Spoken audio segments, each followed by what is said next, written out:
Okay, let's start it up.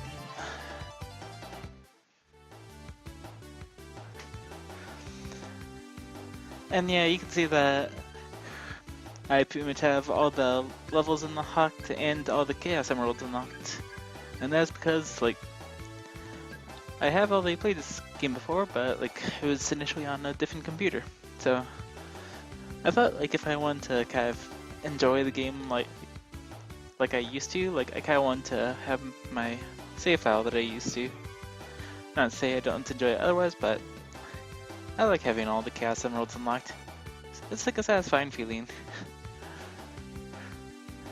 Just knowing you can just fly through levels, just cheese through it. You'll enjoy it more once you see it, but anyways, let's head right into Splash Hill Zone, Act 1. And yeah, you can see the Chaos Emeralds in the levels that I collected. The adventure begins, Act 1. Okay, so I will say that this is probably my... it's still hard to say, but I almost want to say it's my favorite Sonic game in probably the series. And that's because, I'll get more into this later, but it's kind of has like the 2D classic style of the side-scrolling platformer that you know and love of the original series, but it has like a 3D style to it, and like, not to go off on like a Cheka Conroyism, but like the art style in this game is really amazing, and just look at all the detail there is like in the background and in the foreground. There's just so much to it. There's a lot of unique features, a lot of unique concepts that you wouldn't really see in other Sonic games, and it's really a neat touch. And the music in this game is fantastic. And just listen to Splash Hill Zone Act 1.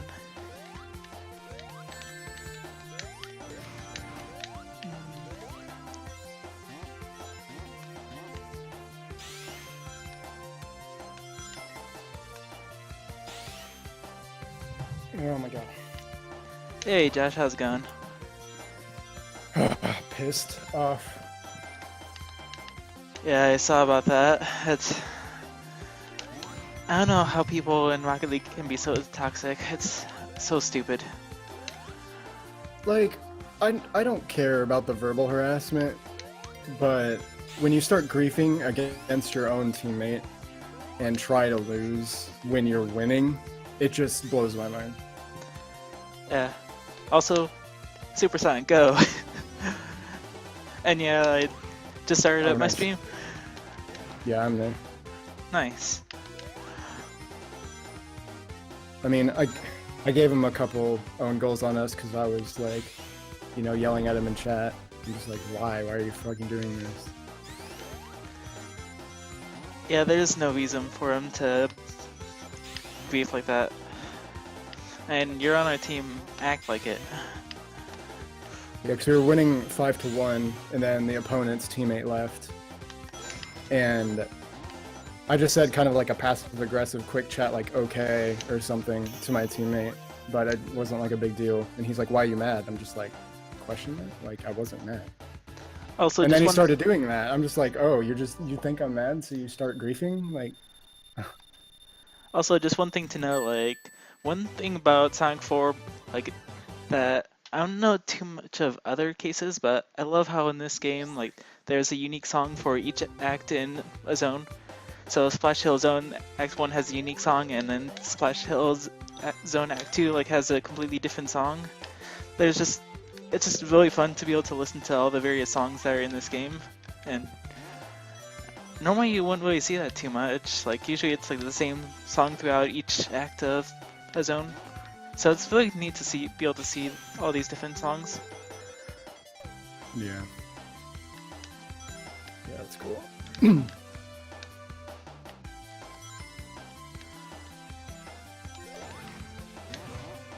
But that's the, like, I hate to just dwell on Rocket League, but like, that's the second time that's happened to me in doubles with a rando. Like, I still won, and maybe if it, like, tied up, I don't know if he would intentionally lose, but, like, still, I mean, It's I the know it's 1v2 and it's the unfair, concept but that now you're 2-pointing me, so... yeah, I remember like in like a ranked game or so, like the couple of the opposing teammates left, and just to make it interesting, like I don't mind if you just like camp in their goal and not do anything, but don't. He was intentionally going against us just to try and make it more interesting. I mean, don't go. It's fine if you just want to sit there, but don't throw the game for your own team. I fucking hate that. I hate that so much. And like in this game, it was like right after I had made like a really good goal, so maybe he thought I was smurfing or something. It's like, no, it's because fuckers like you keep making me drop in rank.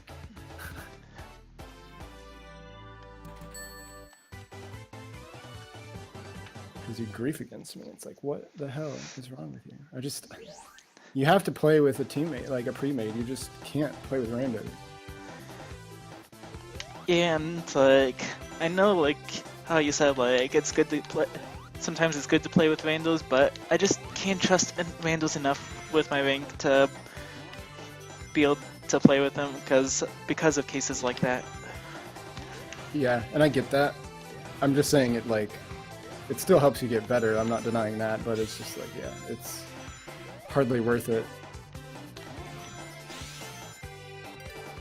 And it's just frustrating as all heck to always have to deal with them. I just don't get it. And it's always the Switch people. I don't know why everyone on Switch is so fucking toxic. Yeah, definitely more so on the Switch version, but I see him on the Steam version too. I mean, I've seen them on every version, but it's just like almost every game on Switch, someone is extremely toxic. I don't even want to imagine how bad Fortnite must be. It's just as bad. It really is just as bad.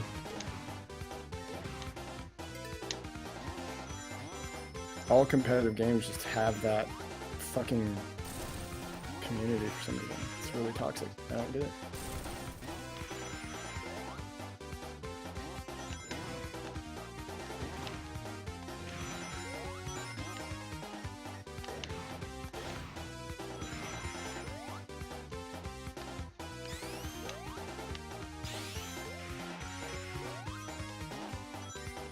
I'm probably gonna get banned from chat again though in Rocket League because I was saying some choice words to that guy. I would The too whole time. if I were in that match. I was just so mad. Also, that And the death reason- was kind of stupid. The reason I was mad though was just because like I've been having really crappy teammates up until then, and then I'm like, oh, a free win, and then that happens. It's like, come on.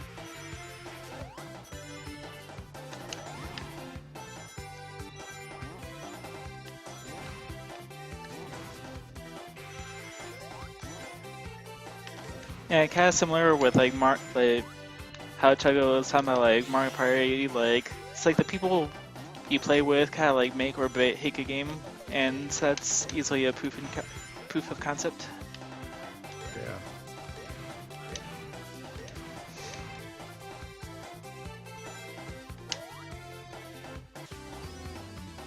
It's just frustrating that to play with randos and do well, you basically have to be like Grand Champ level to be able to carry your team through shit like that.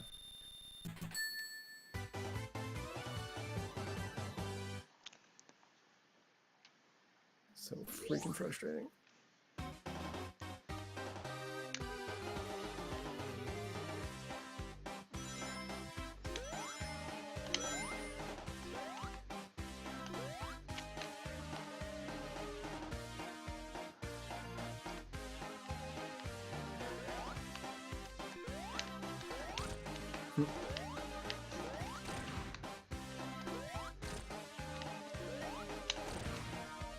And they would say like anyone like who thought like was wondering like why Sonic 4 was kind of split up into 2 episodes is like not because they're like long games. They're actually relatively short, but in my opinion, like they're switched up because like they're 2 different games because like it's based on like 2 different styles of games.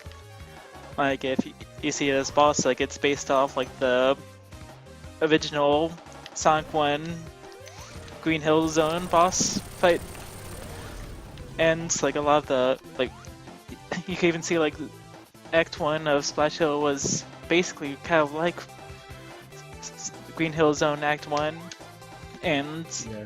some of the just general gameplay of Episode 1 you'll see like is kind of like Sonic 1 in quite a bit of regards, both like in the gameplay and in like the special stages.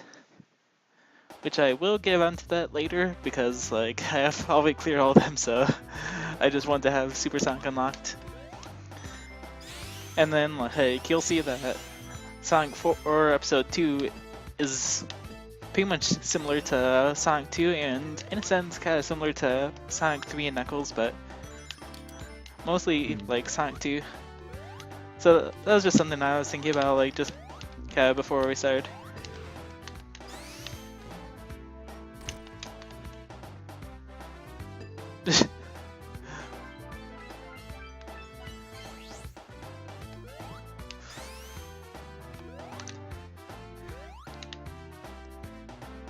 And then you got your classic casino level like that you pretty much see in like every single Sonic game, starting with Sonic the Hedgehog 2.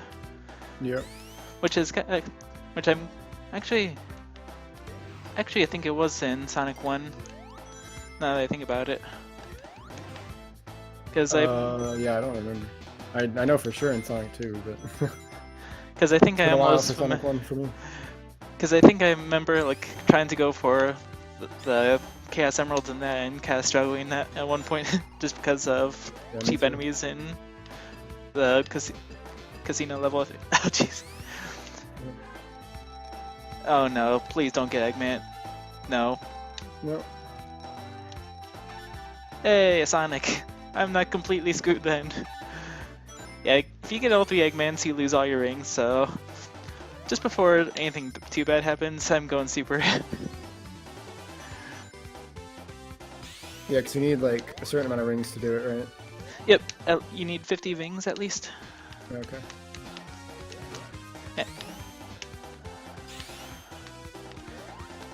And normally, like in most cases, like especially like with Sonic 3, especially Sonic 3 and maybe some other games, like the tune for Super Sonic can be pretty like really repetitive and kind of annoying, but in Sonic 2 and in this game as well, like I find the Super Sonic theme pretty catchy and just fun to listen to.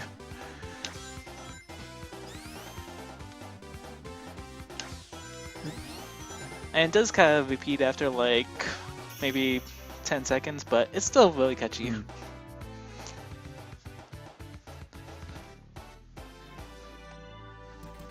Whoa, dudes.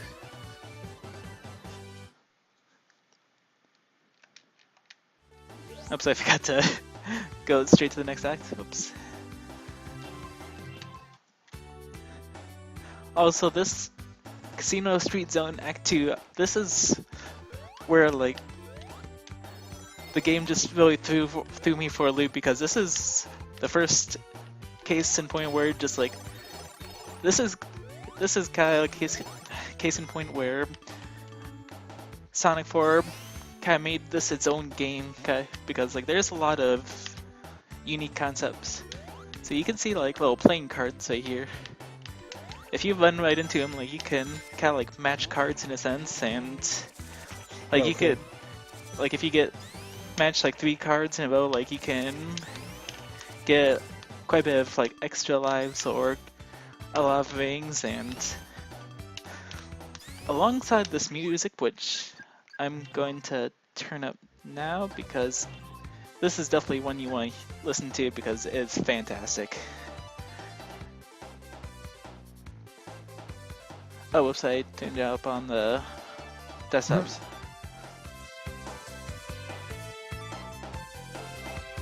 Now they'll be able to hear it more. It reminds me of a like a Barnum song. Ta-da. And then you have those little playing cards, which act as platforms as well, that cast spin after you stand on them. So there's just like a lot of... It takes the casino theme to the world and just kind of spins it on its knees. Like there's just so much like with casinos that like the casino theme that you can do with it. The matching cards, the card platforms, and then there's still another feature that we have yet to run into. Freaking yeah, this little deck of cards right here. Homing attack on 3 times and you're just super dashing on a just kind of like a magic carpet ride of plat cards. It's really cool.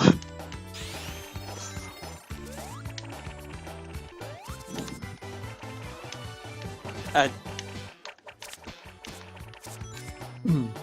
I guess it was the menu music that sounded like Bomberman.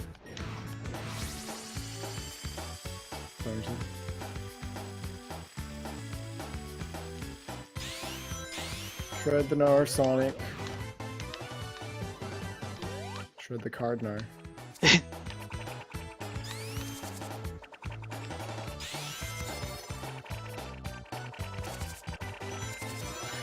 It's a shame that you can't really fully enjoy the music because, like, with just how many opportunities for our extra lives that are in this level, you barely get to hear the actual music. Yeah. And I think this is like the best level in the game to just farm 1-ups because of all the cards and rings. Yeah, that's a lot of rings.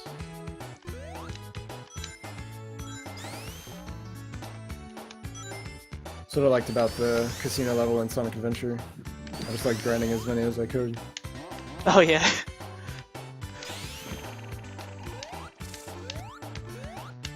Because I actually liked that game, unlike everyone else in the fucking world.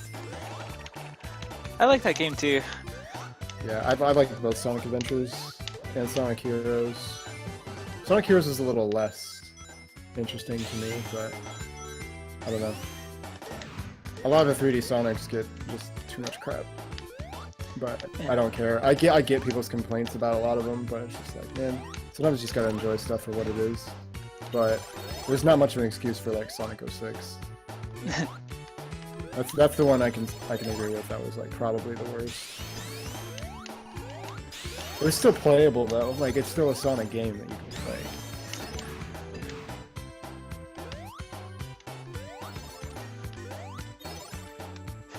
Yeah, I will say it's pretty bad, but part of me still tries to defend it, just being a Sonic fan. Oh boy, I know. I've always been a Sonic fan, and I don't know.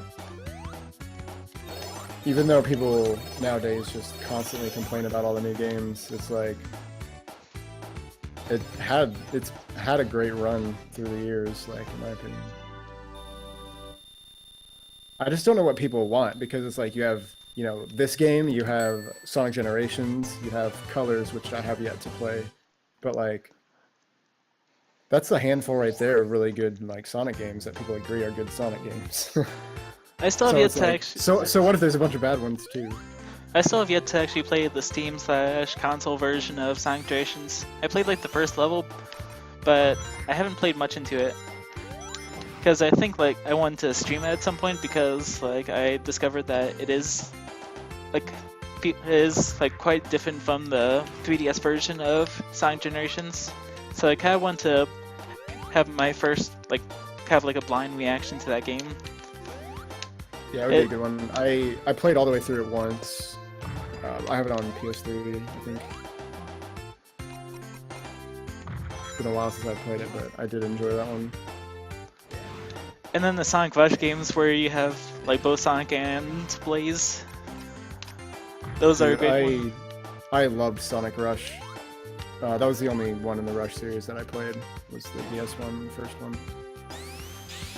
And that was the first Sonic game I actually 100%ed. And then I finally 100%ed Sonic Adventure 2 Battle. Nice. That took me years to do, but I finally did it. I think I've done it twice now, actually. All 180 emblems. Oh, geez, I have yet to do that. It is not easy. Yeah, like and I it takes a knew, long time.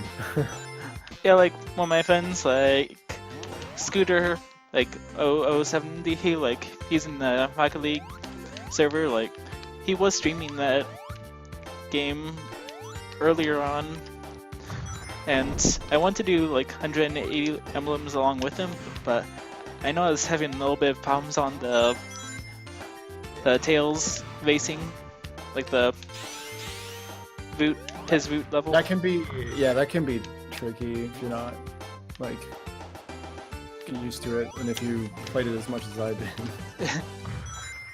Because I used to farm rings on that level. Oh yeah, I remember for doing that as a Hedgehog kid.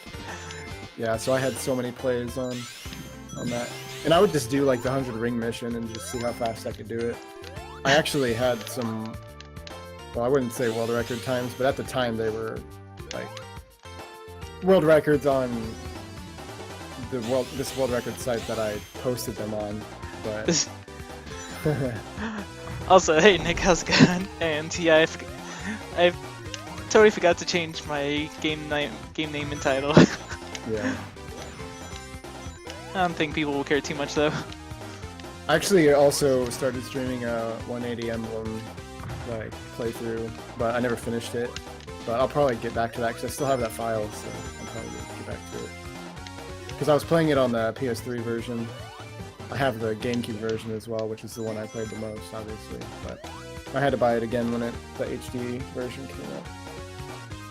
Because that was Sonic Adventure 2 is one of my favorite games of all time.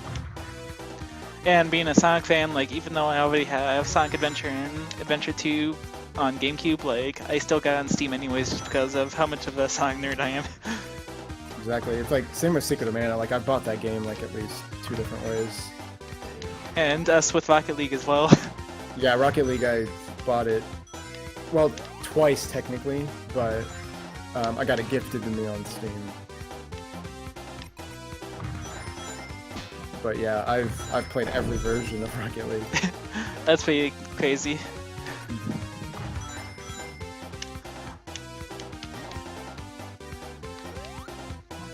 If it counts, I've played half the versions.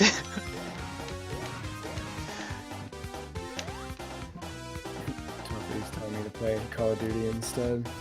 I hate Call of Duty though. I can't stand those games. And they actually make me motion sick. There are no video games that make me motion sick except for Call of Duty. There was only one that I ever really kind of liked, and that was like the Modern Reflex for the Wii, and that was because like I was able to use the Wii Zapper, which made it a lot more interesting to play. Because like it was a whole different experience for a shooter game. But I still didn't really play it too much though. Yeah, it's so weird. Like I've played plenty of games, like even first-person games, but for some reason, just the way the camera moves, and I think it was Black Ops specifically. That one, it made me sick every time I played it. I could not play it for more than 10 minutes without like feeling like I wanted to throw up. Yeah. And some of the missions in the story mode as well, like, were kind of annoying. Yeah, I never got far in the campaign. I usually just like to play zombies when I played Call of Duty anyway. But meh, it's not a fun series for me. I'm not a fan. And Yeah, every single one of them is the goddamn same. I don't care if the campaigns are different or whatever. It's the same fucking game. Yeah, that's why the only Call of Duty I ever played was just that one. I never got any others. Yeah, me either. That was the only one I ever bought was Black Ops. And yeah, Nick, I'd totally be down for a Rocket League tonight. Though I might be playing Sonic for a while. Yeah, I was probably gonna do more solo queuing in a bit. But I don't know. That kind of made me really salty, so I might just be done for the night for that game. I hope on Fortnite though.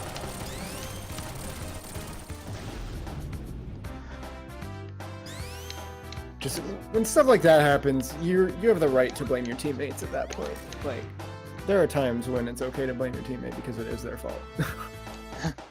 Especially when they're intentionally griefing against you and almost throw the game for you when you're in a ranked game. It's just so so evil to do something like that. Like I've done my share of griefing too. Like I'll admit, but like not that bad. It's always when I know we're gonna lose. It's never when we're winning. I would never do that. Yeah, and I've done like I've done a bit of griefing myself as well, just because I can't stand the teammates that I'm paired up with. But yeah, I'd never intentionally throw a game that we're winning. There's no reason for that. It's just weird that it's almost happened to me twice. Well, I mean, it has happened to me twice, but we ended up winning both times, luckily. But I mean, if I like let that go on any longer, like I guess I don't know if he would have actually thrown the game intentionally or actually finished it out normally. Also, Nick, There's we're just in no the reason to do that. also Nick, we're in the Rocket League stream call if you feel like joining up.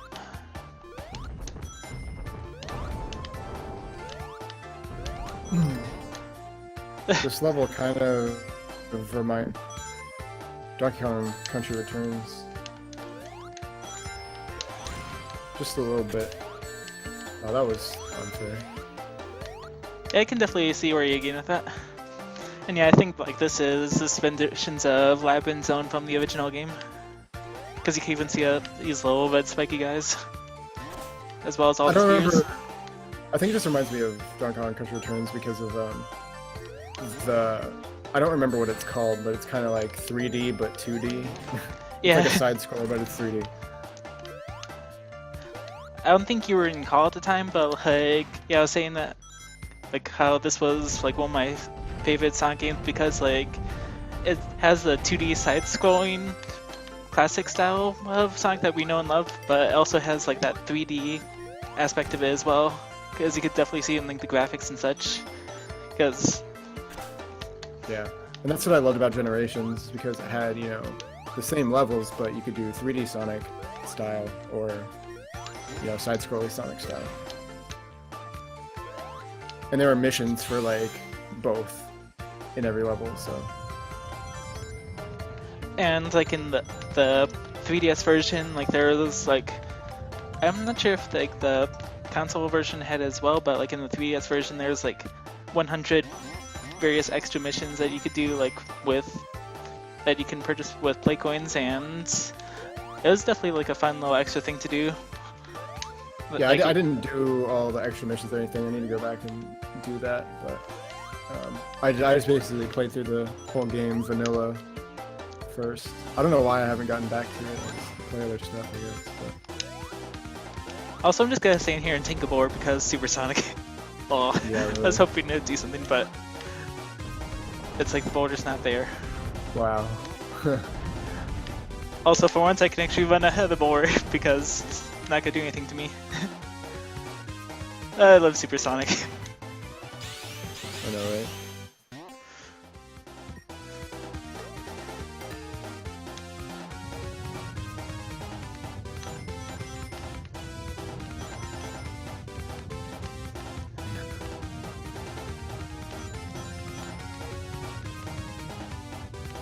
Just the animation while he's on that boulder is just ridiculous.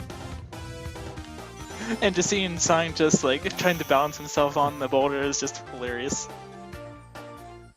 I'm impressed with like how detailed his animations are. Pretty intense. Even in the olden days, like the retro Sonic games, like were pretty well animated too. And this is another case where I'd say this Sonic 4 kind of makes it its own game, because World of Yeah. Darkness, it's almost kind of like Donkey Kong Country Returns and Tropical Freeze, where you have like, it's almost kind of like the silhouette levels, but at the same time not really. But you start off with a torch, and throughout the level there's like these little lamps that you have to light up so that you can actually see stuff around you. Oh, that's pretty cool. Very Zelda-esque. Yeah, but like the torches like don't stay lit for too long, and as you can see, they don't cover too much of the screen, so it's only just kind of useful for the room you're in. So Yeah. it still adds quite a lot of challenge to the level. It also makes you think of Terraria. Yeah, it does. which we should definitely play sometime because Yeah, we need to play that soon because it's been too long since I played. yeah, me too. Because like I used to play like just as much of that game as we both do in Rocket League back in Yeah, the day. like combined. Yeah. I actually used to play a lot with Nick and Fubo. The other Nick, not this Nick. Also, let's see if there's a case of darkness up ahead. Okay, yeah, here we go. So yeah, that's how the stage is normally played. But if you have Supersonic, the whole stage lights up and it's completely free. Did you still need Hamachi for Terraria, or did they fix that? I felt like they fixed that eventually. To where you could just do it in game, like multiplayer. I think you can just do it in game. Yeah, because I remember they like made it better after a while. Because the last time I played was like a long time ago. Like it wasn't like new, but it was fairly new. I don't even remember really needing Hamachi for just like Minecraft and ZSNES. Yeah. I think we used to use it for Terraria, I don't remember.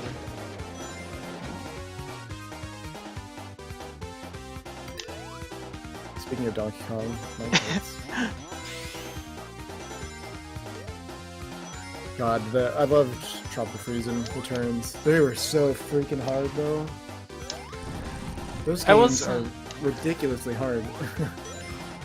I wasn't too big of a fan like of the Returns, just because like it's just hard to get used to a game without the Kremlings and K. Rool as like main That villain. did bother me a lot, actually. I hated the villain and just the whole aesthetic of all that. Like it was just so far removed from Donkey Kong, in my opinion, that it did feel really weird. That was the one thing I didn't like about it.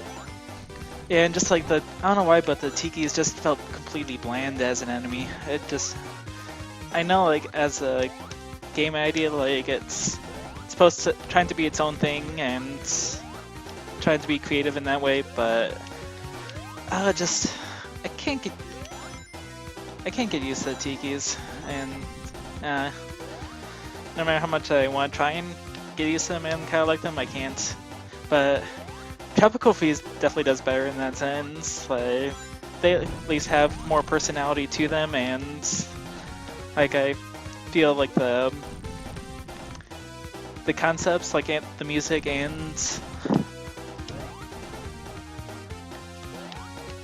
like the Tropical Freeze had much better concept. For sure.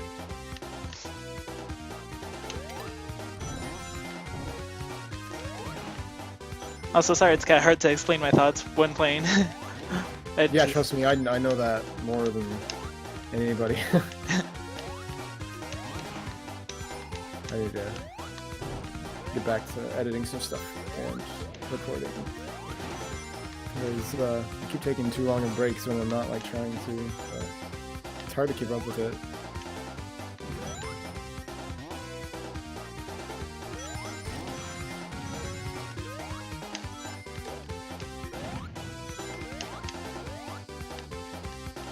And I love how like you have these explosive blocks that you light up with the torch, but the danger is made completely ineffective because I'm supersonic. Yeah, it's kind of Kirby in a way too. I know the first time I actually played through this game, like I had supersonic at this point because I was just trying to get supersonic as soon as I could, so I could like enjoy be able to enjoy Super, because I wasn't too good at getting Chaos Emeralds in other games, like Sonic 2, Sonic 3, like I could never really get the Chaos Emeralds as well as Beaner could. It just astounds me that he can do it that well. Yeah, I always sucked at getting all the Chaos Emeralds in like all the Sonic games. And it kind of sucks when you get it so late, because then you barely get to like use it. Yeah, that's why I'm glad like how Sonic 3 and Knuckles did, where like he could just have like a New Game Plus and be able to use Supersonic. Yeah, I like New Game Pluses, and any games that do it, it's always much more fun.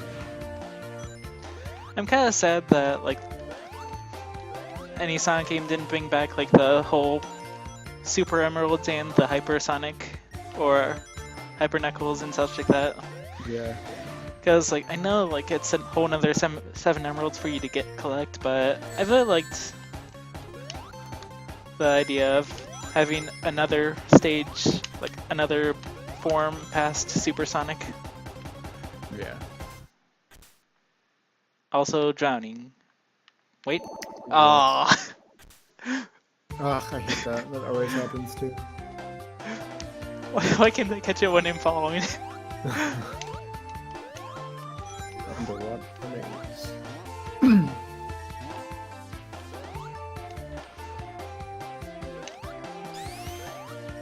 Yeah, that's very much like the Orb Island Zone.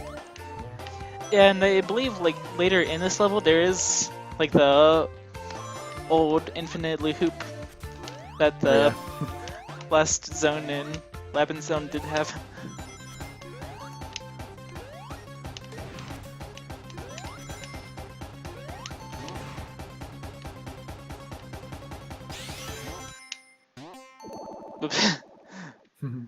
I keep forgetting that this is actually a water level. I have bubbles I need to get, but at least there is a checkpoint right here, and of course, water right there. Just as I was on my way up. I know, God. What? He's not even like on the edge yet. Technically. Also, another case of where Sonic 4 makes its own features, like rotation. Whoa. I don't see that in other Sonic games. You can rotate the screen to have its own. Cool. And yeah, infinite loop, physics speed. Yeah, I remember that. And this one is actually kind of loopy because like This one looks harder. Wait. I thought I needed to hit 2 switches, but apparently Yeah, I didn't. think you did in the old one, for sure. Because I remember like when I was playing this file recently, like there was like a couple switches I needed to hit before I could advance, but maybe I'm thinking of something different. I thought for sure it was in this. Speedrun strat and like skip something.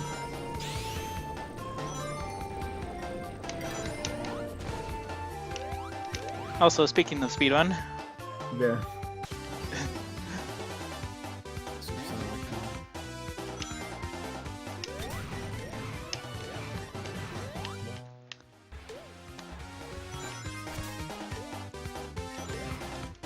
Only a few more months till GDQ again. I actually never knew about this hidden wall throughout the times I was playing. Oh wow.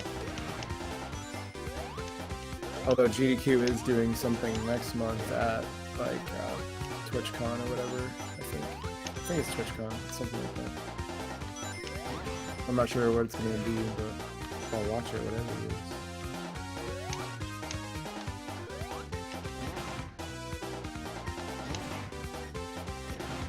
It shouldn't really be too surprising for me, but I guess I never really knew that there were TwitchCons. Yep. There's TwitchCon, there's VidCon. I haven't been to any of them, but I'd like to. Oh yeah, this is where I was thinking of. This is another infinite loop. Oh yeah, so that's probably. And yeah, where you have to go is on the right side, but as you can see, there is switches. And if I go down here, the path is blocked. And it's like, what? I just hit a switch. Why isn't it open? But the thing is, like if you remember, there is like a little split path in the middle, and you have to go down on the left side, and I totally just missed the switch. Yeah. Oh yeah, that's that one. There we go. Now the path should be open to us. So yeah, it's cool like how many references like it makes to the original Sonic 1. And just kind of like I can definitely see a lot of resemblance. And just how it remasters the levels and kind of makes it its own unique level. Use the flow of lives. Yeah, this game likes to hand you levels like crazy. Also, Apparently. speaking of Sonic 1, What is it? how do you remember liking the original boss to Weapon Zone? Was that the one with the arrows and the like totem poles and you had to jump on them? Or was that Sonic 2? I think that might be like Sonic and Knuckles or Oh something. yeah, I think it is that one. Because yeah, I remember which one you're talking about, and I think maybe as like a second form, like you get, he destroys like the totems and he Yeah. takes you to the sky.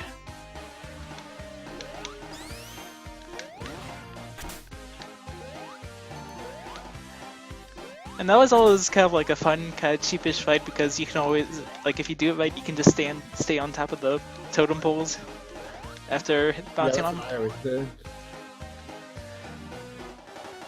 And as per Sonic 4, like it has to remaster even the bosses as well. So now we're gonna be having like columns and rows of blocks trying to crush us. Yeah, I definitely played Sonic 2 and 3 more than 1. 2 I played the most, and Sonic 2 is probably my favorite. My uncles had it, and I used to play it at their place all the time on the Genesis. So I actually got the, original experience on the Genesis. So that was kind of cool. Because I didn't actually ever have any Sega system, but my uncle did, so I always went over and played it. Yeah, for how much of a Sonic fan I am, like I'm always kind of sad that I never had like a Sega system myself. And my friend also had the Dreamcast, so I used to go over and play that all the time. That system was so way ahead of its time, and it's really unfortunate that it didn't get as popular as I think it deserved to be. It's more popular now, but like when it was out, like nobody even like really heard it or talked about it much, which was kind of weird to me, unless I just didn't pay enough attention. But it felt like it was very appreciated. Maybe it was just trying to compete with other consoles too much, and like it just didn't get as much attention. That's probably why. And I mean, the controller was fucking weird. It was a really weird controller.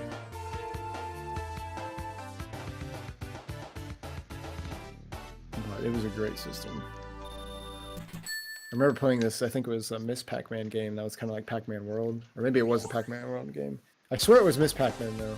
I'll have to look that up because I don't remember. And this is probably like the one exception to the Sonic 1 resemblances, because I think you would recognize this level, Josh. Like if you looked at the platforms and just kind of looked at the background. Oh yeah, definitely. Yeah, this is the mechanical level from Plant.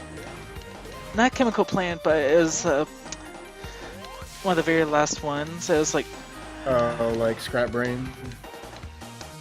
I don't remember. It looks like Chemical Plant to me though, like a little bit.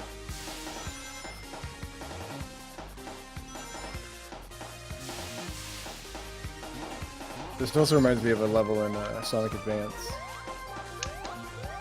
which I had all the Sonic Advance games. I played those a lot. it's like I know exactly where it is in Sonic 2, and like I know there is a FFR song of it, but I just have a hard time remembering the name for some reason.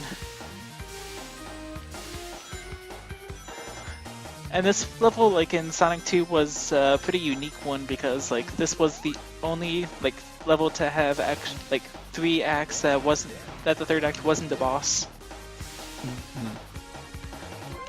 It was a Miss Pac-Man game. It was called Miss Pac-Man Maze Madness for the Dreamcast. Yeah, 1998. That was like, N64 was huge, and like this one was just like totally looked over. And I think PlayStation. Well, PlayStation. I don't remember when PS1 came out or when PS2 came out, but This level is called Metropolis Zone. That was it. oh yeah. It was bugging me that I couldn't remember what it was called, but they're so clutching, and yeah, I got too carefree with Supersonic. Couldn't make the jump.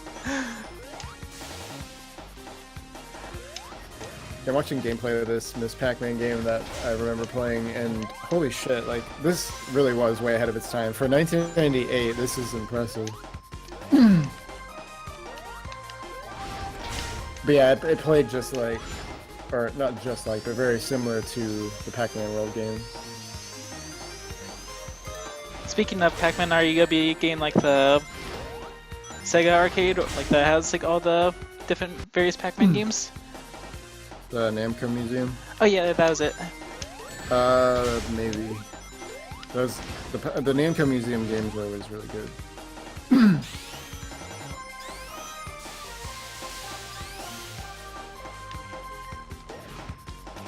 I think it's gonna be coming out like in before too long, maybe like in the next few days. Yeah, Because I I think probably it won't was. get it soon, but I might get it eventually.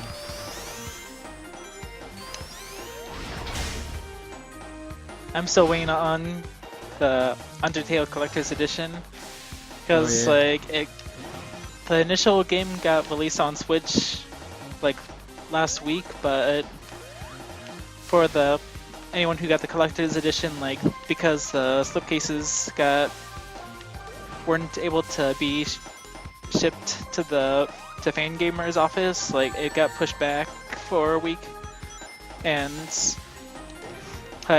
just as of the other night, we got another email notifying us it got delayed again because they still haven't been able to get them to us yet.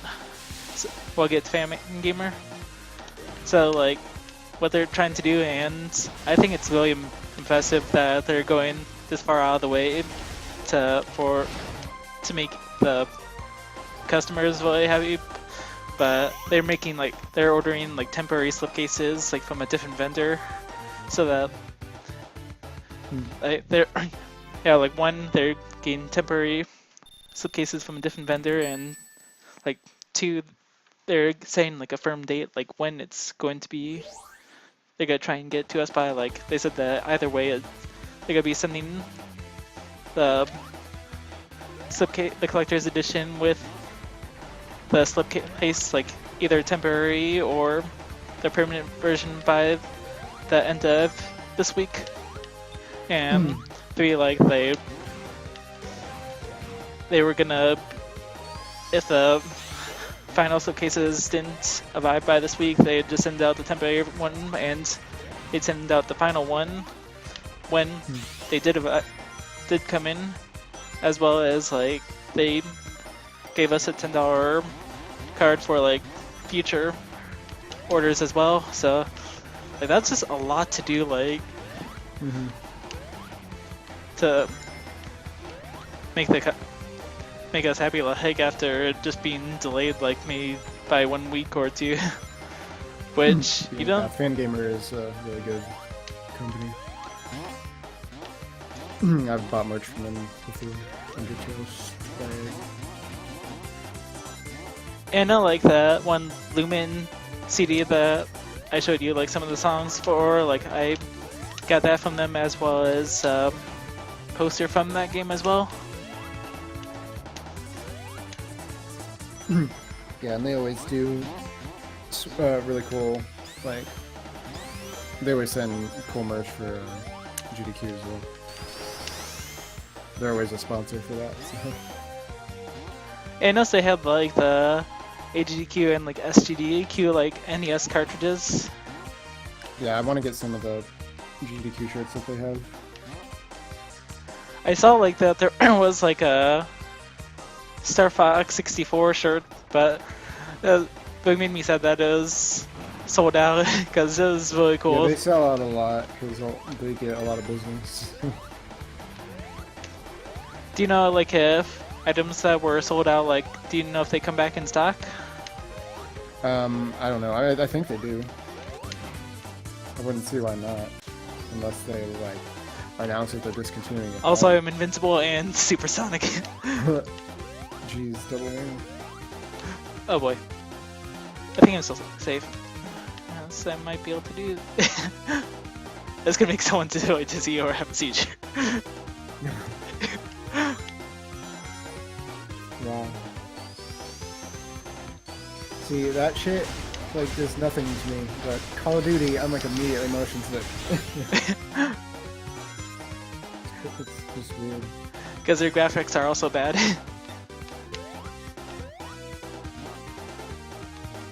I don't know, it just had to do with how, like, fluid the camera movement was. It was, like, a little too realistic, so it was nauseating. Oh boy. Okay. Thankfully I'm not dead.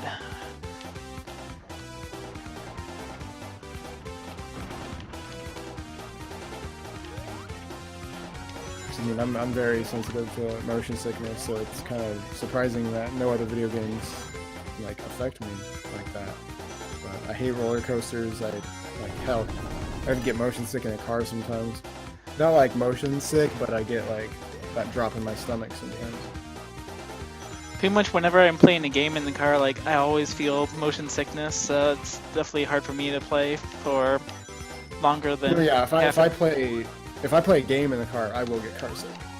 But that's, like, the only way it'll make me sick. If I'm just riding in a car, it's, like, not a big deal.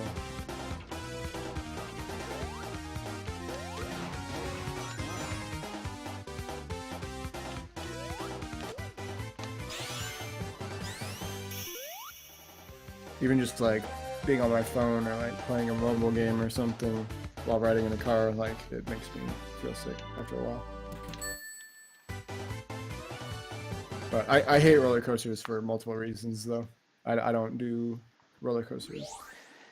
Yeah, like, I've only been to, like, a theme park only once before, and, like, I'm just gonna stand here at the entrance because, like, once I start getting into level, it's gonna be very dangerous and will be kind of hard to talk, so I just gotta talk a little bit while this is gonna. But yeah, like, I've been to a theme park once, like, while I was still in, like, elementary, and I think we went to, like, Six Flags or something like that, and I remember, like, all the different rides, like the Batman, Superman, the Raging Bull. Not sure if you've been to any of those, but as soon as I've been on, like, the Batman, like, I was absolutely terrified of roller coasters. Like, it looked like a lot of fun, but as soon as, like, went They're up, scary, yeah. just, like, going up that slow ride up that big hill, and then just how fast you're going down the roller coasters, it's just, it always terrified me. So, like, it's like, oh, the Raging Bull looks cool, I want to ride that. It's like, as soon as I started approaching, it's like, I'm having second thoughts. And I was just end up being too terrified to go through with it. Yet, ironically enough, my favorite attraction there was Superman, the one where you didn't have any actual cards, like, like, that you could sit in. You just were held up by, like, bars. So yeah. Oh man. And for some reason, I wasn't really scared of that. I don't know why. Yeah, I went to a few amusement parks, just one, like, local one around here, and I went to Disney World one year as well. I mean, I've ridden a lot of roller coasters, but, like, after, I think probably 8th grade, I was like 14, 15, I never went ever again, because I don't like it. And I went I went on some of the most intense roller coasters too that were at those places, and yeah, they were pretty, like, they were fun, but, like, too scary. People do die on them.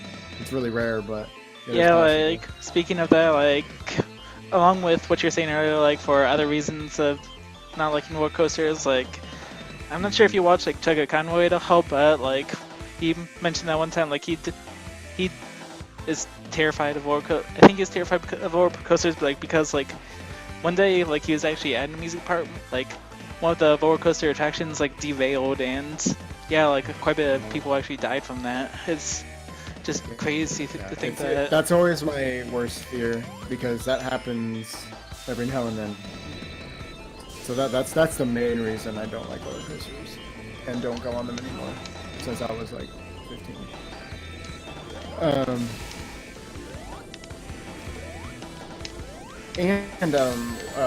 When I was in 8th grade, we went to an amusement park for our like 8th grade like retreat kind of thing for like graduation. So I rode a lot of roller coasters then, and that was like the last time I did. And I went on a lot of the spinning rides, and I got so sick. I can imagine. And like I got literal like dizziness. Like even after the rides were over, like I felt like the world was spinning. It was like being like really drunk. But at that time I didn't know what that felt like. But now I do. I can relate it to that. When the room is like spinning, it feels a lot like that. But yeah, I threw up, and I felt much better after I threw up because I'm like the world stopped spinning. But I shouldn't have eaten.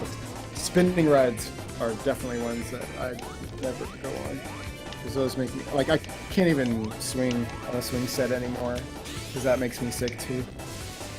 After like a few minutes. I used to be able to do that all day. But not anymore. Yeah, I've never been on one of those swirling infections before, and for that reason, like, I don't want to. Oh my god, I got so sick. Like, that's the most sick I think I've ever felt, besides being hungover. But like I said, at the time I didn't know what that was like. But it's very much like that, very related to drinking too much. That's what it feels like, going on spinning roller coasters for too long. And pretty much the only thing I could try to relate to, even though it's completely unrealistic, is like the Mario's Sunshine like teacups in Bianco Hill and just Pin thinking Park. about rides like that make me want to throw up. Because I know what it feels like after I get off those. I'm just like, oh my god. And it kind of sucked too, because I wasn't able to like do anything for like a couple hours until I finally just puked my guts out.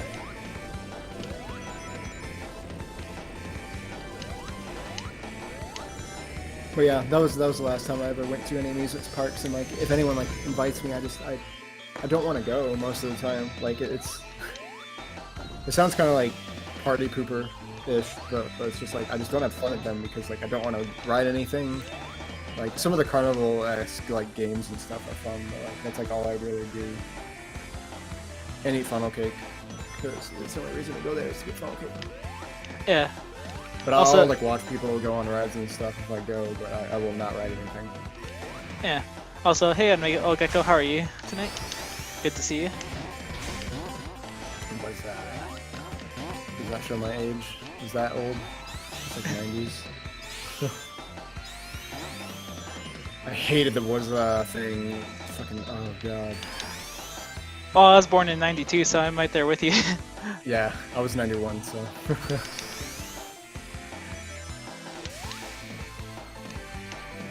It was like late 91 though, so I was almost 92. Yeah, I was gonna say, like, it's gotta be pretty late '91 because, like, for the most part, we're pretty much like the same age. Yeah, it was October for me, so like, it's the end of the year. And I'm in April. Yeah, that makes sense. Like, Ian and I are actually closer in age than I really thought, because he was born in January of '92, so like, he's really only 3 months younger than me. Yeah, Nick pointed that as well. I totally forgot to change my gaming title. I was getting like my stream like my layout set up, the mostly non-existent layout.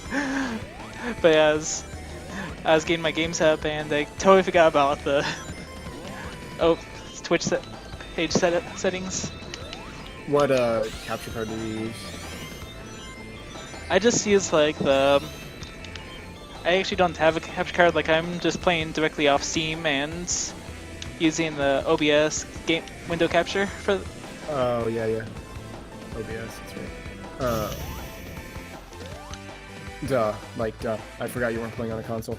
But I was just gonna say, because what I like about the Elgato capture card is that in the streaming software, like in the software itself, it has an option to change your title within that. Oh, you don't nice. even have to go onto Twitch to change it, and it'll change it on Twitch for you automatically if you put it into the Elgato software. But yeah, OBS is really good for streaming. Like that's the thing I wish Elgato had more of, was like better like overlays and stuff, because OBS has really good overlays. Oh my god. Like tiny explosive Eggman thing. It's pretty hilarious. And I almost want to say that this is a boss that was originally in like Sonic 3. Because I think this was like the last normal boss before the final boss in Sonic 3. Yeah, I think I remember this one. Also, I can't believe I was able to stay alive through that just because there's... with how the spheres rotate and all the bouncing, exploding Eggmans, it can be kinda annoying to stay alive through that. Goddamn exploding Eggmans. Little exploding Eggmans. And this is where it gets fun, because now you gotta run past them. And they change in size too. Oh, except didn't want to do it this time. Dr. Robotnik. Robotnik.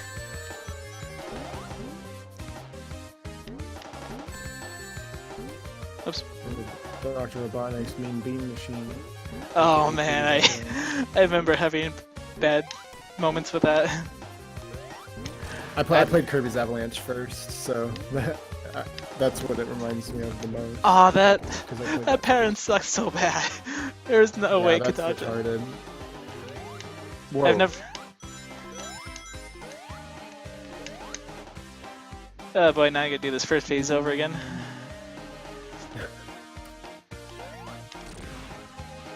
Bruh. Man, it was only like, well, technically 2 days. It's like Saturday and a minute for me, but there's only a couple days left of September. That's Yeah. not good. God damn it. And time passing by so quickly. Yeah, it sucks. I have to put down another student loan payment. Alright, hey Gecko, thanks for hanging out, and hope you have fun. Lates McGates. Lates McGregs. Greg. Legs McGregs. Greg has legs. Oh boy. Greatness yet?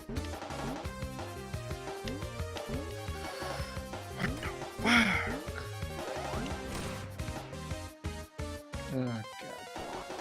Yeah. Ow.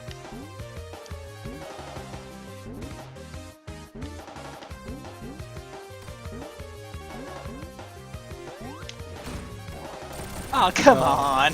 That's what I need to upgrade. That's right. Boom, bitch. I killed Eggman and Eggman killed me. Oh shit. Because he threw his Eggman sphere. I got the first hit on him, but after I bounced from him, off him, he barely just got another hit on me. Ow. Also, I'm sorry if I'm swearing too much if you don't have your mature audience filter on. Twitch actually kind of cares about that, I feel like, but I don't know. Who knows? I guess I'm just kind of laid back and don't really care about that too much. Yeah. I think my mature audience filter is on. I don't know. Yeah, I'm pretty laid back about it, to be honest. I don't care. And there's a lot But, I mean, of others. I would just leave it on just because I swear a lot, but... There's also a lot of other streamers that swear just as much that don't have their mature content on. Yeah, they started being less like strict about it, if I remember correctly, because they get that. I don't know. Swearing to me has never been a big deal. Yeah. Like, I understand there are places where you probably shouldn't, but in around like children and stuff, it's probably not a good idea. But Oh, come on. other than that, it's like, who cares? What's with all the Giga Eggmans? That's the third one. I know, those are freaking huge. Holy shit!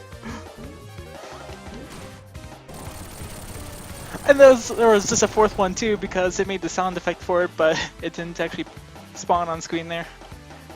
You could only tell it was a Giga Eggman by the sound effect. I'm glad I killed him before he could spawn because I didn't have any other beings left.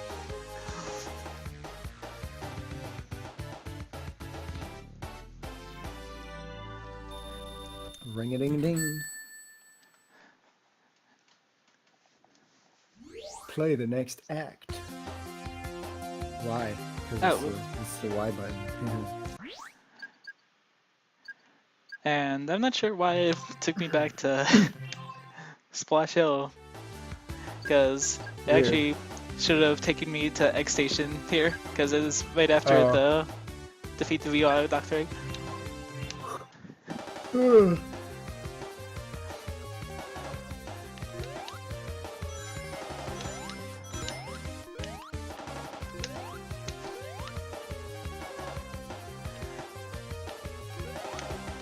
And this is essentially like a boss rush of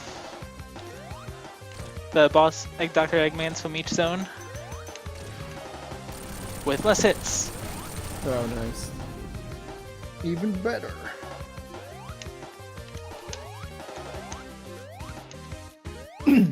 Oh boy.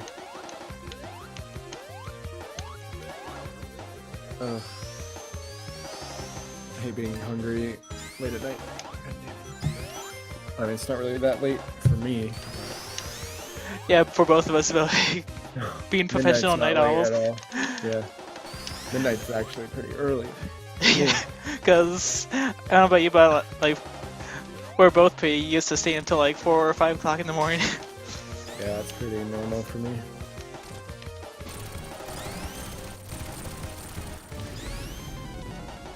Because like I could stay until like 6 or 7 o'clock in the morning, but with having work, like having to during weekdays, having to leave for work at 6:50 in the morning, and actually 7:30 in the morning, like it's not advised to stay up too late. Yeah, exactly. And I'll stay up till maybe 3 o'clock at the latest, but I definitely don't want to stay up too late. Also, I almost got killed there by not realizing it. Yeah, I'm currently unemployed, so it's like not a big deal. But when I am, I still stay out till like 2. At like the latest, usually 2 is usually my cutoff. I'm like, okay, I need to go bed. But even then, sometimes I still stay up till 3. But like no later than that, like ever, right now, when I work. Yeah, I try to make 3 the absolute latest for me as well. Yeah. Sometimes I'm up a little bit later. Cutoff. Sometimes I'm up a little bit later, but that's just because I'm having a hard time trying to sleep or just wake up afterwards. Because I have, like, the reason I'm a night owl, well, one of the reasons why I'm a night owl is, well, one, it runs in my family. Like, everyone on my dad's side, like, every male on my dad's side stays up, like, on a regular basis. And the other reason is I have kind of, I call it sleep anxiety. I mean, a lot of people have this because it's pretty common, but I mean, that's not what it's called, I don't think. But it's just like, I love sleeping when I can fall asleep. It's just the act of falling asleep that I get anxious about because my mind won't shut up and I have, you know. Is it kind of similar to like insomnia? A little bit. It's just your mind won't shut up and it just makes you feel miserable, and I just always worry about stuff and beat myself up about things, and my mind just will not stop doing that. It's just a lot of negativity. Like as soon as I lie down, so then it's like it's hard for me to sleep because my brain won't stop.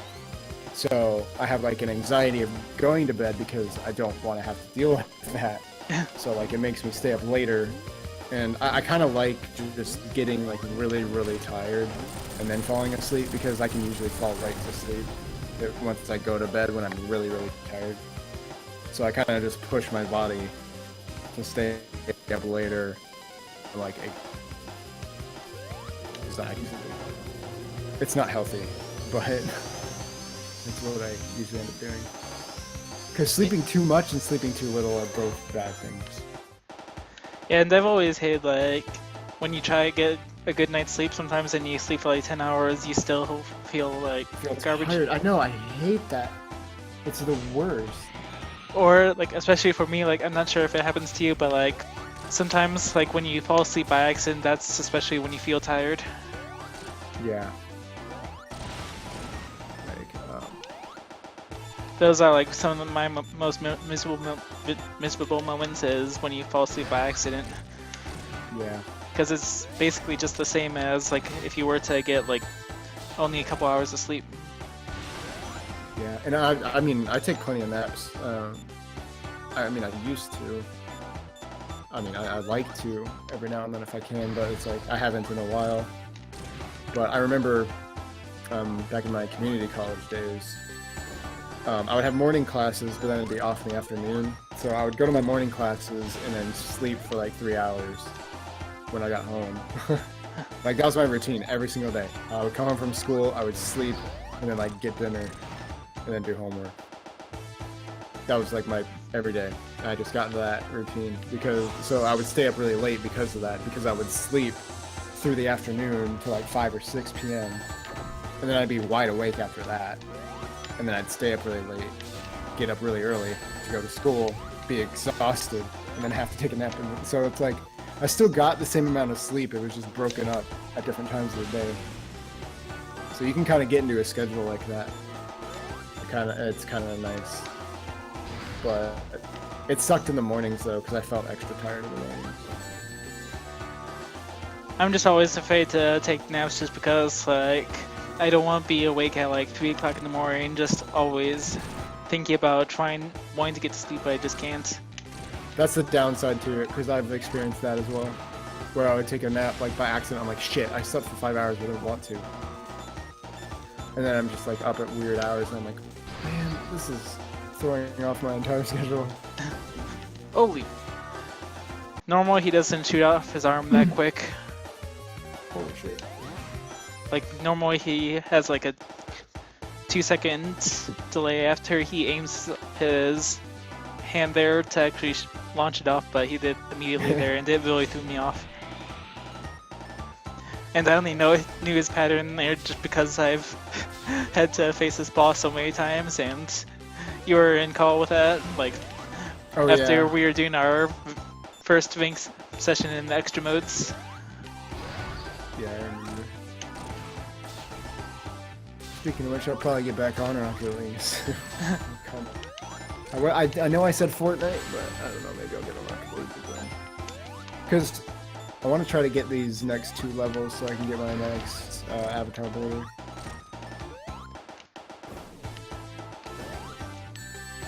But, man, I want to get the rest of my diamond wins, but I just kept getting, you know, a win and then a loss, and then a win and then a loss, and that's how it kept going. I'm still Diamond 1 D3, but I was D4 for a game. Yeah. It's still just pretty impressive that you're close to getting your diamond wins already, diamond season already. Yeah, because I did my placements for standard and got to diamond, and then I played mostly just the extra modes to get bronze through plat wins, so I could just work on diamond. But I want to try to get diamond in another playlist, and I'm really close in hoops now, because I'm actually D2. I'm plat 3 D2 now in hoops, because I played one with a rando and won that one. So that one was really intense though. Like everyone in that room was really, really good. So I don't know if I'll get to diamond in hoops. Well, if you're ever up for banged hoops, I'm always down. Yeah, because you're the partner I definitely want to play with when we do. Because randos, you never know. Because between like all of us on Switch, I probably play hoops the most. Mm-hmm. I'm a little more comfortable with it and starting to kind of get the meta in a way. A meta. I don't know if it's the meta. Who fucking knows? But speaking of which, I wonder if Johnny Boy has uploaded anything related to that yet, because he said he was going to.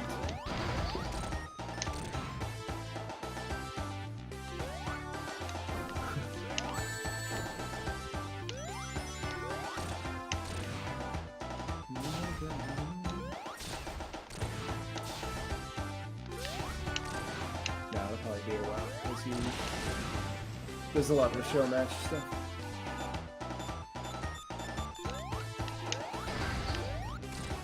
I watched some of the Rival Series today, but didn't get any fan rewards today. I haven't gotten anything from the Rival Series yet.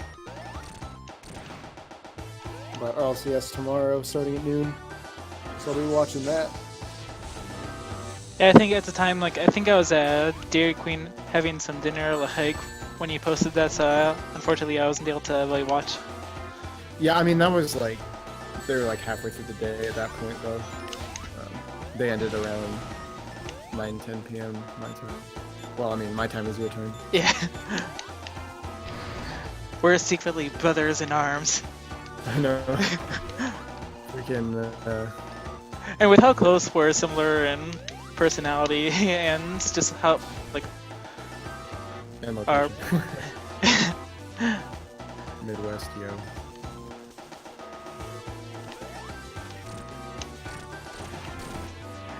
Because, like, just thinking about, like, our podcast, like, we're pretty much, like, the same person, essentially, with all the things we've been through and such. And it's just all of our past experiences and little quirks about us.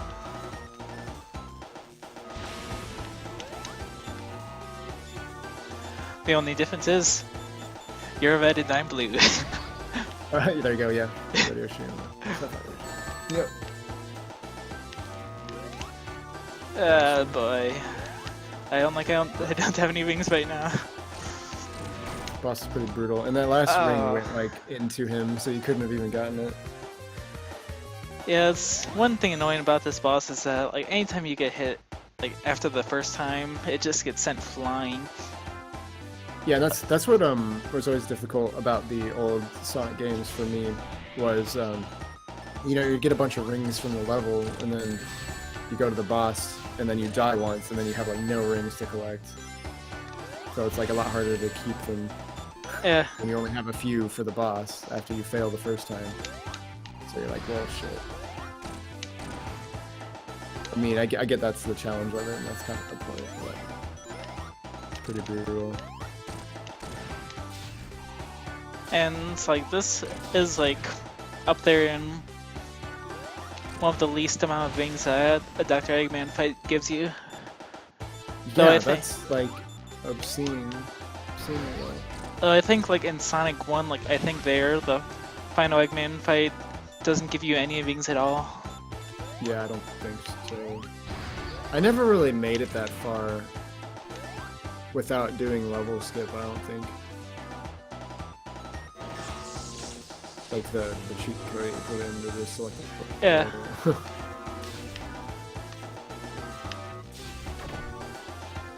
I know, like, I was going to do like a video, like an LP of that.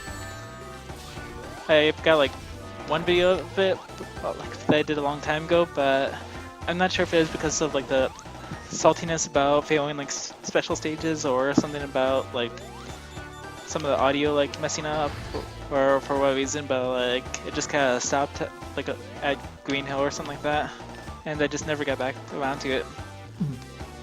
Yeah, I'm not very good at Sonic 1. I'm much better at Sonic 2, just because I played it more. Yeah, I remember like when I was playing Sonic 2, like for shamefully admittedly the first time, like on like the DS ports, like where it has like the collections. Oh yeah. Like I remember like the casino level, like in Sonic. Wait, was it Sonic? Oh, it might be that Sonic 3 I'm thinking of, like where it has like that little elevator that you have to move your control stick up and down, and I could just never figure that out because it's like I move it up and down slightly, but I just didn't know you need to keep doing that. Yeah, it's really counterintuitive. It's really weird. It was just a weird mechanic. That confused me too. Fucking. Because normally when you see like physics like that, you'd think you'd have to jump on it, but now you actually have to use the D-pad to control it, which isn't something that you normally use to control something like that. Yeah, I did play a lot of Sonic 2 on the Genesis, but also I played it mostly on the Sonic Mega Collection for the GameCube because I have that. So I played a lot of the Uh, older games on that version. Also, a little bit of serious time here because like this is the last part of the boss, and they just want Oh, to make sure you nice. get. Oh no! I didn't think he had that much AOE. Oh, shit. Yeah, like if you like that's his desperate attack where like he tries to destroy the arena, kind of like in Sonic Adventure, the end of Sonic's story, if you remember Oh, that. yeah. So he tries to do the same thing there, like he tries to break the Yeah. ground and kill you. And when I was doing this like on Tuesday or something like that, like I actually did die by that way, and Yeah, not that's- fun. So yeah, like in order to actually stop that, you have to hit him one final time. But Yeah. unfortunately I was too close to him when I did get close. I always hate bosses that do that, where it's like, oh, you gotta hit him one more time, but you can still die. Yeah, especially for like your first time playing and you don't expect it. I know, that's just the worst. It's such a dick move. And it was nicer in Sonic Adventure DX, like where because actually like the fairy tells you that hey, like he's up to something, so Yeah. at least you have warning. But in here, you don't have any warning. You know, there's a lot of games that do shit like that. It's kind of like a trope in a way. Also, like I just love the atmosphere of this fight. Like you got this whole space station, and you could see the Earth in the background. Yeah, that's really cool.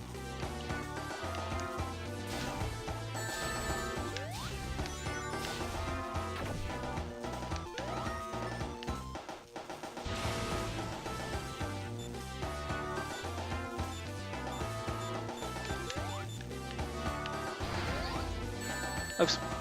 I wasn't thinking too much and started trying to attack him a little bit too early. But yeah, I will say that this is definitely one of the hardest Sonic game, like the hardest Dr. Eggman fights in the series, I feel. Yeah, because of- like it. Just because of like how awkward his attack patterns are and just... one boss fight that I I'm surprised I didn't get hit there. Because Whoa, you, yeah. you saw me like die by that before, earlier Yeah. in Yeah, this. you just like went through. It's like, oh shoot, I'm screwed, and it's like, I just went right through him. That's the first time I'm seeing that. Ah. I went a little bit too early, and... Yeah, just barely. Oh, I still got it. I didn't want to homie attack that last hit because it would have just sent me straight into him. Yeah, holy crap.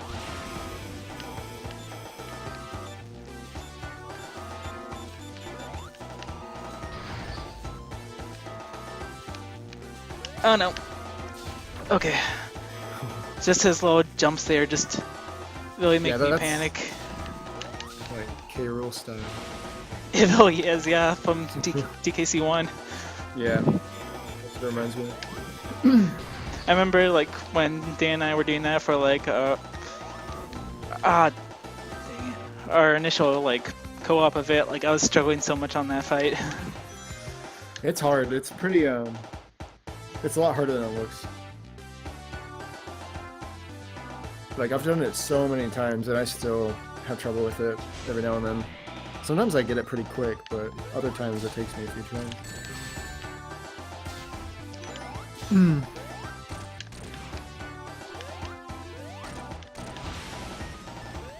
But yeah, even with, you know, Donkey Kong Country Returns and Tropical Freeze, like, those games are still fun, but nothing beats the original Super Nintendo ones. Like, you really can't get better than that in Donkey Kong. Yeah, especially with 2 and 3. Just so good. And I grew up with 1, Donkey Kong Country 1, so that one always has a really special place in my heart, but, like, my favorite is still probably 2. Even though I played that much later in life. 2 and 3 I played a lot later. I think I still have I'm a lot of nostalgia for them. I think I might have had 3, but I don't know if I had 2. But both were just really fun games to play, and like there was quite a number of times where I was questioning like which one was my favorite because they're both fantastic in their own way. Yeah, And it's hard for me to choose between 2 and 3, and it's weird that like 1 I'm like super nostalgic for, but it's like the bottom of the 3 for me probably. yeah, it's like one of the few cases like that. You know how Sequels there's are like the better. yeah, yeah, it's Yeah, just with the whole sequelitis, like usually the I know. Yeah, straight up.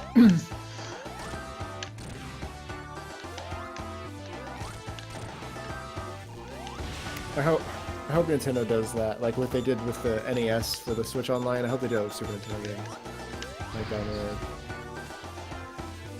yeah, I'd love to see other consoles because like maybe even for GameCube too, but I Oh, imagine that'd hell be yeah. because I would love to do like Kirby's Air Ride or just other. Yeah. And just like just VC titles in general, because you know they had the Virtual Console for the Wii and the Wii U. Like they need to do more of that. I feel like, especially since they're cracking down on all the ROMs and stuff nowadays.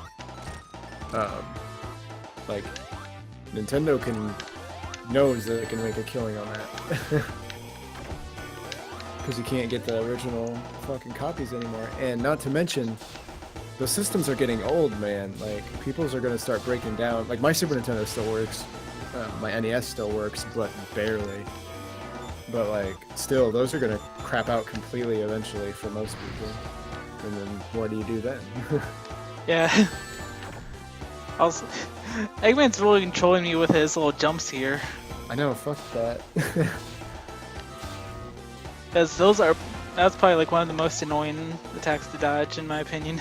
Because like you Yeah, just it's, like, erratic. It's like, I mean, it's like predictable, but it's just like hard to actually dodge it. From the looks of it. I haven't played this game. Actually, I played the demo of this game. But yeah, it's just as hard to dodge as it looks. yeah, it looks hard. Not again. Oh, Damn it. and he's gonna be doing it once more because he always does it reverse after he does it forward. Because it's just like hard to tell where like his hitbox is on that, because you can kind of be in the middle of it. Yeah, because he just kind of like jumps like as if he's drunk. Pretty much.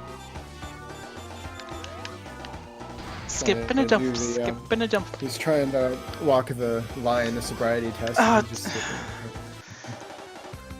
He was doing so many laser projectiles there, like a lot more so than normal. Because normally he does only like 3, but he did 5 Dude, there. that's kind of bullshit how fast his arm goes out too. Like that's again K. Rool-esque with the cannonball or the crown he throws. It's just Yeah. like, "Whoosh." Holy shit, man! Like, give me more than a frame to react. I mean, it's more than a frame, but I was it's hoping. actually pretty slow in like speed running like terms. But Yeah, I was hoping that I'd be able to do this boss a little bit better, just because like I knew this was gonna be a hard boss, so I wanted to actually be able to do it without too many fails. But this is definitely it looks like hard. it definitely is like one of the hardest Eggman fights I've ever done. And I still say that Sonic Adventure 2, The Final Hazard, is definitely up there with one of my most troubled ones. That's funny you brought that up, because I was actually going to say that earlier, that one gave me so much hell as a kid. Normally, like people would say, like the Bio Lizard, the one, like the original form of that, like was like the most difficult one. But I Yeah. always thought the Final Hazard was definitely a lot harder for me. It was way harder for me, especially because if you got hit when you were right next to him, you get sent all the way back. Yeah, and it's like, All the way back. and with how many projectiles he has, like the lasers, like those little spheres. Balls. Fucking god damn it! Like the balls aren't even that hard to avoid, but when you have to dodge the lasers, they're a pain in the ass.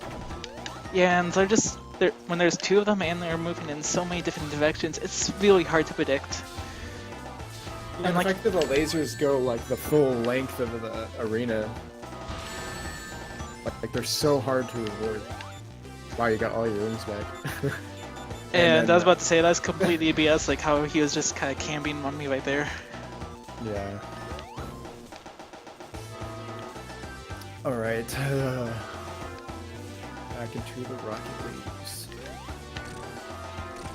Let's see. Oh, damn it. I'm back to gold in Snow Day. Big surprise. Snow Day's been really hard.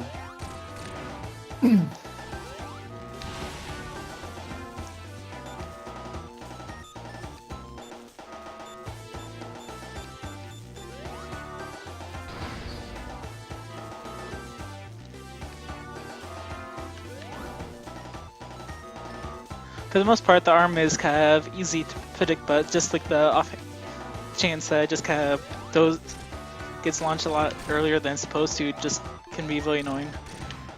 Yeah. Actually, I'm gonna do a couple of Fortnite games first. Thankfully, with his jumping pattern, he never, like, if he gets far enough on, like, all the way on the left side of the field of the screen, he'll never go all the way back to the right. So, Yeah. if you just get him to the left side of the screen, then you should always have a safe spot on the right side. So that's why I didn't really try to go underneath him.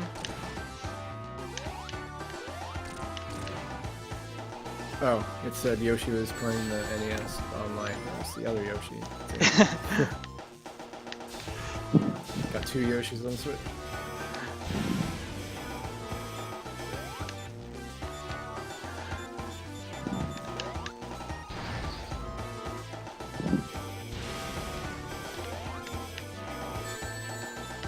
Ah, shoot. Lost my last swing because he kept on doing those laser projectiles. Yeah. Oh my goodness. Just shoot your dang arms so I can kill you. Like, for real though.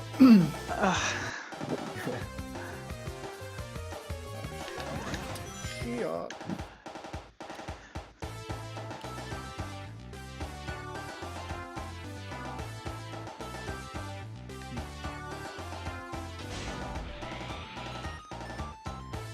The final boss in Sonic 2, which is very similar to this, like, but his pattern is a little bit more simple, is extremely tedious, but at least it's more fair than this. Yeah. So at least that one's like not as difficult, but this is just, there's so many forums and just so many cheap attacks that he has.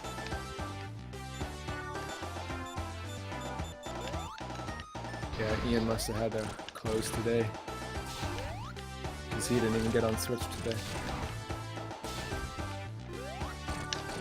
Usually at least plays a couple games of Fortnite. Unless he played on PlayStation, which is awesome.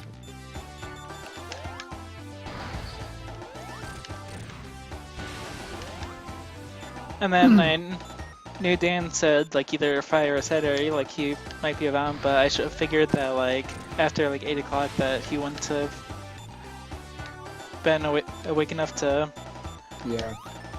be up for a stream. Yeah, because 8 p.m. would be like 2 a.m. his time. Yeah.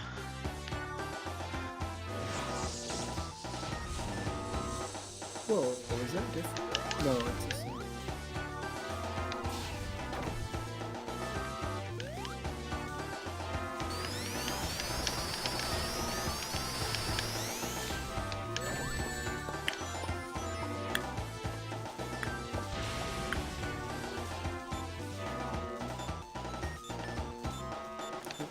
I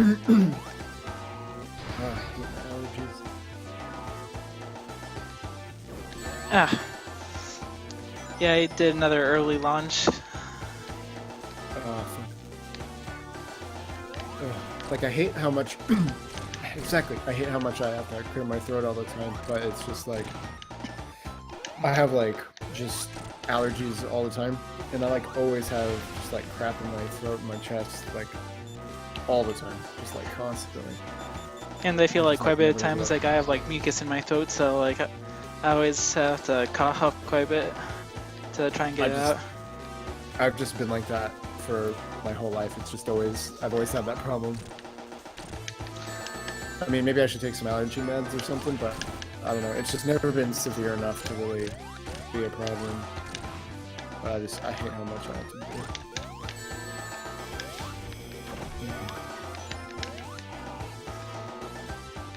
Also, I accidentally took a little bit of damage early on, and because I got launched back towards him, like I was able to get a ton of attacks on him. So hopefully that'll help me get closer to finishing him. Yeah, that last swing. Because I got like 7 hits on him there, where normally you can only get like 4.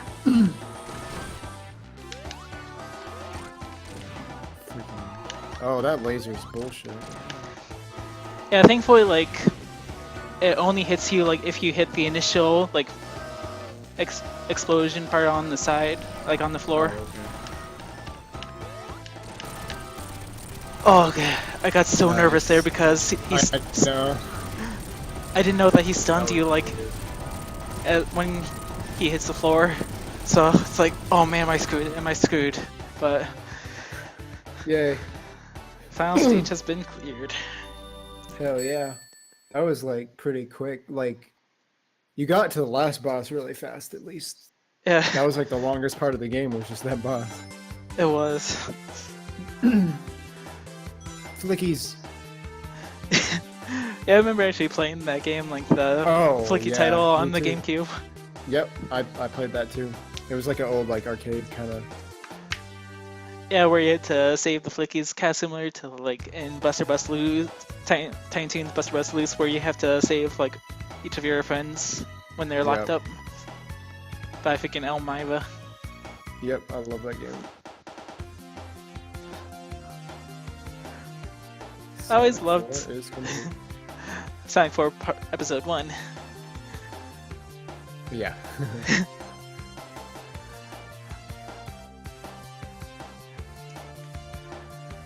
And if you're up for it, like Episode 2, like shouldn't take too long since it's pretty much just the same length, but the final boss is easier. Oh, well, that's good.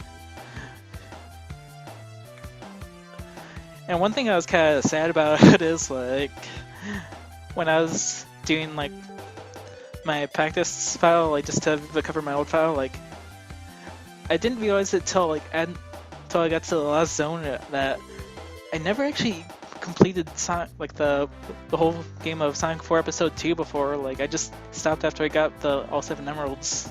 So it's like, have I seen this before? It's like. So that's like I was just really getting thrown off and completely surprised like when I was getting towards the end of that, and I was getting so hyped. I was really considering like just saving that towards for the stream, like when I actually played it for the first time. But it's like considering how hard this final boss is here in Episode 1, it's like I really feel like I should get some practice in just so I at least know what's coming and have an easier time of beating it. Yeah. And clearly that didn't really pay off here this time. I knew it was coming, but still didn't take any less attempts. Yeah, that always happens to me too. Some bosses are just annoying, and they'll just like take you a bunch of tries, no matter how much you've done them before. I have that happen to me a lot. I can't even remember the last time I played Sonic 4 before Tuesday was. It's definitely been a long time for sure.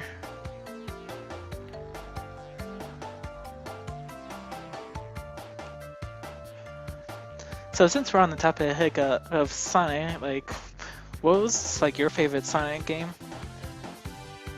I'd still probably say Sonic Adventure 2. Because I put more time into that game than any other Sonic game. And I still love it. Yeah, it's definitely like in my top favorites as well. I just always loved the classic style of Sonic, so that's part of why Sonic 4 is my favorite. Yeah. I mean, I like the classic Sonics, but I actually would prefer to play like Sonic Adventure 2 over them. But I still do like the originals a lot. Especially Sonic 2. I like that one a lot. And Sonic Generations, again, was the best of both worlds, so. Yeah. because it had Very both good. styles of gameplay in that. Yep. Which is really, really nice. So whatever you're in the mood for, it was like perfect.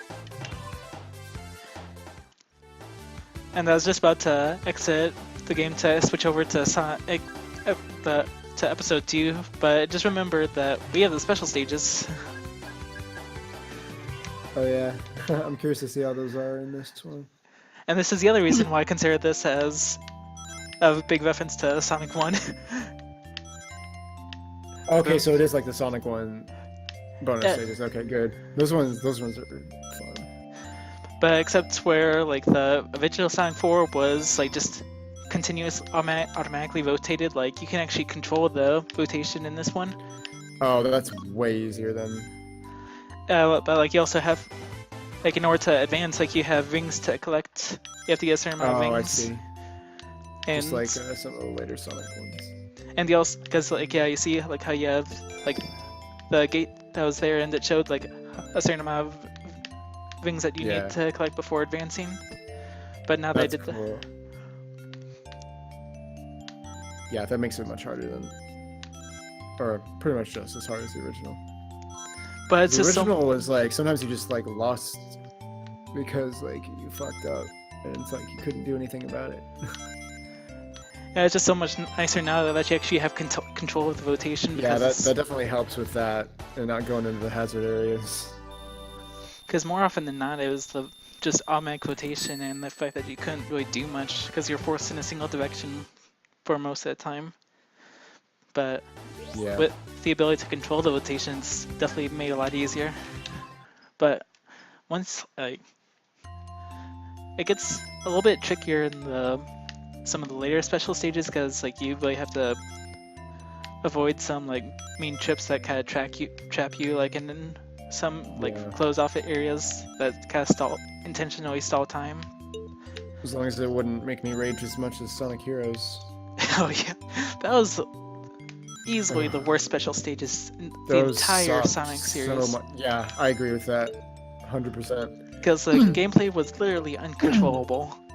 Like I'd remember so many times holding to left, and the game would force me to the right. It's like that's stupid. I should not do that. I remember Sonic 3 giving me a lot of trouble too with the special stages. I remember those being pretty hard. Yeah, I remember like when I was going through like Sonic 3 like on an emulator just like to try and get the emeralds in there. Like I remember having a hard time, and like at least made it a little bit easier like in Sonic Mania, like when those are brought back, like the fact that you can easily just go back into it since and Yeah. they were part of a checkpoint, like the checkpoint bonus rather than the actual special stage. So you didn't actually you could just easily go straight back in. Yeah, that is what I do like about that. Because it was always obnoxious having to just activate the special stages in the old ones. Yeah, because like even in like here in Sonic 4, like half the frustration of getting the emeralds is just getting to the freaking special stage because it's so easy just to easily take a hit because you don't know what's coming. Yeah, and that second one, that was BS how you lost that one. Like that was kind of... Yeah, everybody likes to just random trap moments. And this one kind of likes to start off pretty low on time, so you always have to keep getting more like time bonuses. And you just WoW have is, like perfect for those rings. And we've got another time bonus right here in the corner. And yeah, I'm not too worried about actually getting the emeralds this time because I already completed it, so... Exactly, so you don't have to worry about it. Which is nice, because they all always take a good amount of time to get them all done. They're all difficult in their own way. Yeah, Sonic 2s get fucking brutal. They do. 'Cause I remember Like, when... oh my god, you have to just have reflexes, just unbelievable reflexes. Which is why I was so just astounded how Beaner could do him so well. Yeah, he's really good at that. Also, I love how I just bounced straight into it. Yeah. On my practice file, I got so upset because like I hit that same bumper and I bounced just a little bit too high upwards. It was like as I like, reached the top, the peak of my bounce, that just barely touched the end tile, and just forced me out anyway. Also, one thing that makes getting the special stages in here like so easily, like that kind of helps make it easier rather, like, is the fact that you have the ability to retry the stage. So I know that's like a big thing too. I wish more Sonic games did that. so yeah, if you get low on time, like, and like you mess up, like you can just restart the special stage and try again. Yeah, that's really convenient. Also, these freaking bumpers. I know, goddamn. Like, that was annoying in the original too, because they would just totally screw you over. Oops. God, extra trippy. Yeah, it's kind of like the original Sonic 1, because Yeah, they were really trippy in the original, but they like enhanced it now. Now it's like really super LSD. yeah, it's got like little kaleidoscope effects to it. Okay. And this is the hardest part of the special stage right here, is just this hallway of end tiles. Yeah, the thing that makes this one extra trippy though is that Sonic is always in the direct center, like the dead center, the whole time. If you like start focusing on the background, it's like really distracting.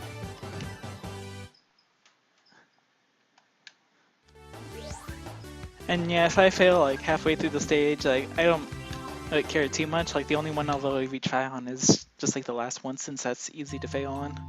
Yeah, no kidding.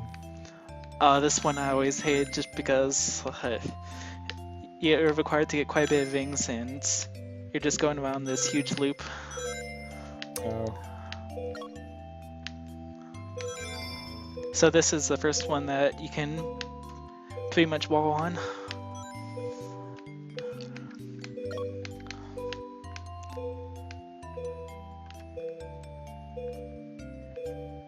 Yeah, I'll probably retry on this one just so that I can at least get past of the entrance area.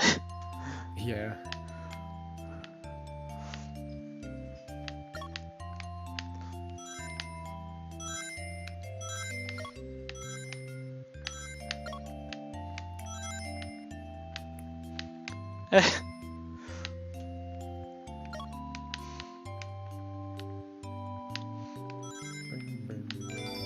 There we go. There's the Ving sound effect when you get enough Vings.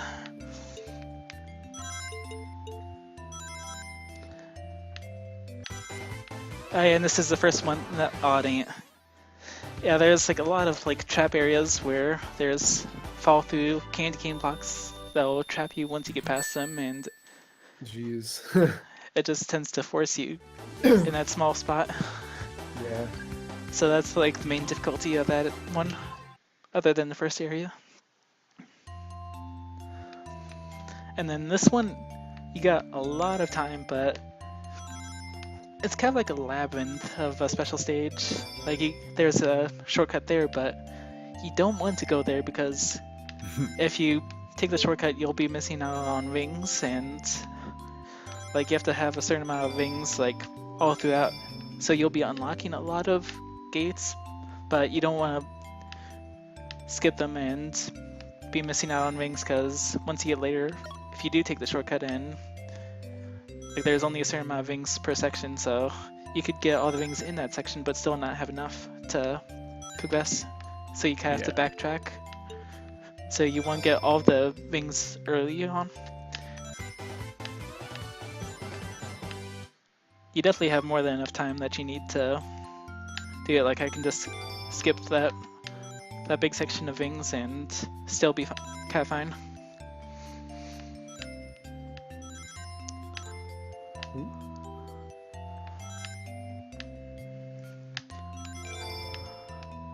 And just clear it with the last one there. And yeah, there's hardly any actual end zones in this special stage. All it is just your ability to get the rings And yeah, Yeah, it this is looks the like it. first instance of like me being trapped by those candy cane blocks. Yeah.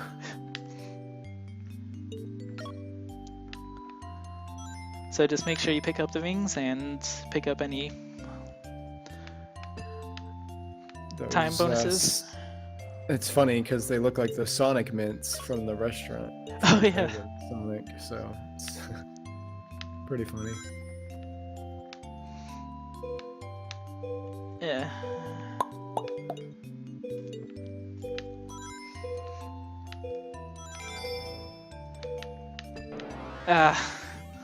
I actually had a little bit too little wings there and wasn't able to go straight out. But yeah, you saw what you had to do for the most part. Yeah. And then this stage, oh boy. I always have to retry so many times on this just because it's quite a doozy. Oh my god, he opened the ammo box and he didn't find me. Wow. I got lucky there. So yeah, you have like 4 different sections that you have to go into, and you have to, there's like, you got big Ving requirements, so you have to go in pretty much all 4 areas to get enough things to get to the emerald. Mhm. But each area's, most of them anyways, there's like a lot of cheap tricks to it, whether it's like a lot of end tiles or a lot of bumpers. Thankfully the section I'm in now is pretty much like the easiest one, because like especially at the end here you could just fall straight down and not have to worry about. Whoa. I forget what this one is. Oh yeah, this one's pretty easy too. It's just kind of more stalling for time.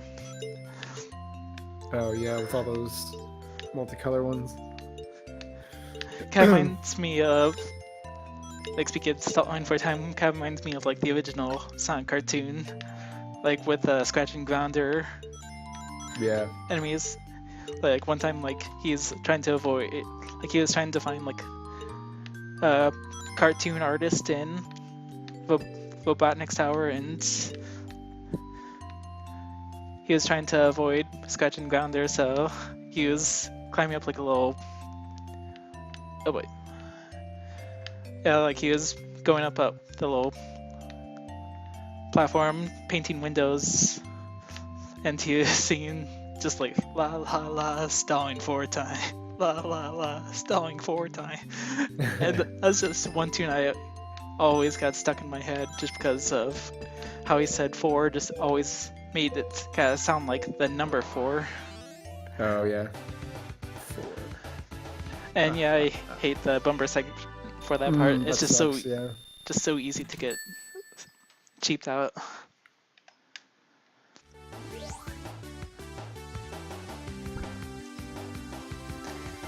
But that'll pretty much do it for episode 1. Hell yeah.